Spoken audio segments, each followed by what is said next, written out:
folks. Hope you had a great day today.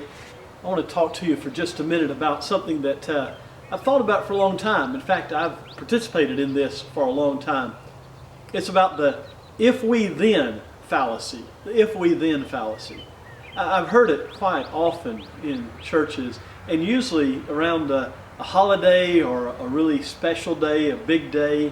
It goes something like this. You know, we had 75 at worship yesterday, but the Smith family, the Jones family, and the Spears family were all gone. If we had them, then we would have been 100. Or, you know, we had 350 yesterday at church. If we'd had this family and this, we would have been at 400. Or we had 450 yesterday at church. If all these families that were out of town and sick and somewhere else had been there, we would have had 550. We play the if we then game. And, you know, I didn't realize it until this week. I was actually talking to a preacher who played that game, but then later that day I was talking to a local business person, and they said, you know, if we had every day of the week like this day was in customers, then we would be $1 million business. And as soon as this individual said it, it hit me, it dawned on me. We all play the if we then game.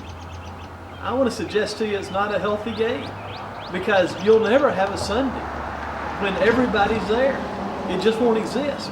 In fact, I remember growing up, we used to have at the old Woodline congregation the every member present day. And Dad would get up and say, we want every member to be present. You may miss this many Sundays, but everybody present this day. And our numbers would go up some on that day, but everybody wouldn't be present. Every member present day does exist. In fact, the only place that every true member of the Lord's church will be present will be in eternity, and then we'll be present with Him forever. I think the if we then game is kind of discouraging to us ultimately. It makes us feel good to think if we had had this many people, we would have had this many people.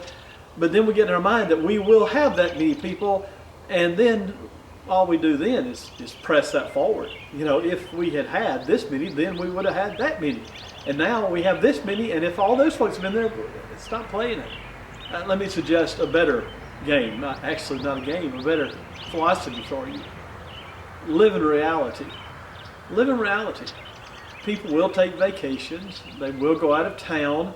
They will be involved in other things. They'll visit another congregation if there are other congregations in the area. All those things will happen. Some will be sick. Some will be negligent. And as long as you're living the if we then game, you're going to be miserable because you're going to be upset that they weren't there. Two things. One, be concerned about the souls that are present. And two, be concerned about the souls that aren't present. Rejoice in who you have, who's there. Make them feel welcome. Don't get up and say, well, we don't have all these people here. Be glad those people are there.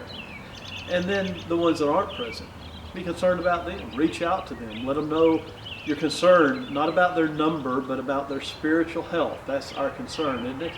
I know it is. And then one more thing, and I'll close this.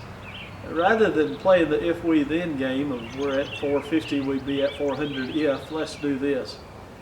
Let's be diligent, never shirking our responsibility, steadfast in the work of the Lord. Like the family in 1 Corinthians mentioned, be addicted to the ministry of the saints.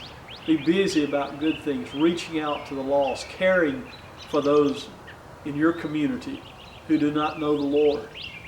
Make those numbers grow by reaching lost people. And then the if, then, when game will go out of your mind, and you'll get serious about building up the Lord's kingdom to the glory of God. Thanks for listening today. Hope you have a great day. Those are just a few thoughts for you.